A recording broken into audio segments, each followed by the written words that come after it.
Brought to you by Agilus Diagnostics. Health test की बात आती है तो मैं भरोसा करता हूँ India largest diagnostics company Agilus diagnostics. खुद को टेस्ट करते रहो। देखिए, मनी लॉन्ड्रिंग केस एक ड्रामा बन गया है और भारतीय जनता पार्टी का एक हथियार है। तो जिसको भी फंसाना है, जिसको भी जेल में डालना है, पीएमएलए लगा कर उस पर डाल दो जेल में, जमानत होगी नहीं जल्दी, ये सोचते हैं लोग।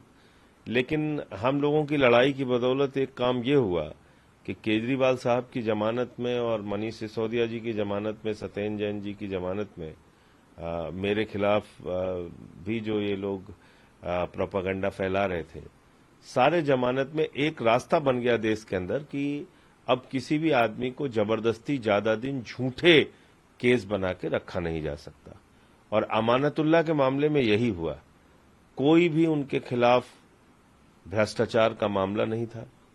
उनको पहले भी लोअर कोर्ट से जमानत मिल चुकी थी। बावजूद इसके एक झूठा केस बनाकर 2016 के एक मामले में झूठा केस बनाकर अमानतुल्लाह को जेल भेजा गया।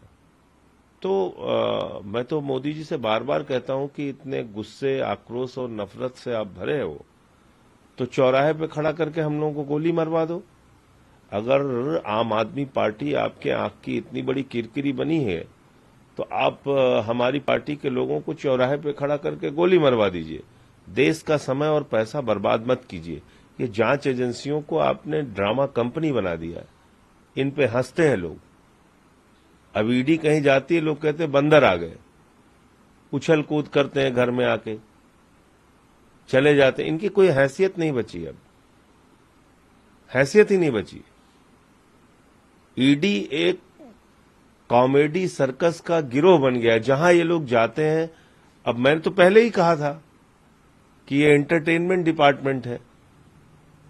झूठे मुकदमे बनाना, एक बीजेपी के हथियार के रूप में इस्तेमाल होना, ये पूरे देश में ईडी के बारे में प्रचलित हो गया। तो मोदी जी से मैं कहना चाहता हूं कि अगर आपके मन में इतनी नफरत और गुस्सा भरा हुआ है तो आप हम सबको चौराहे पे खड़ा करके गोली मरवा दीजिए।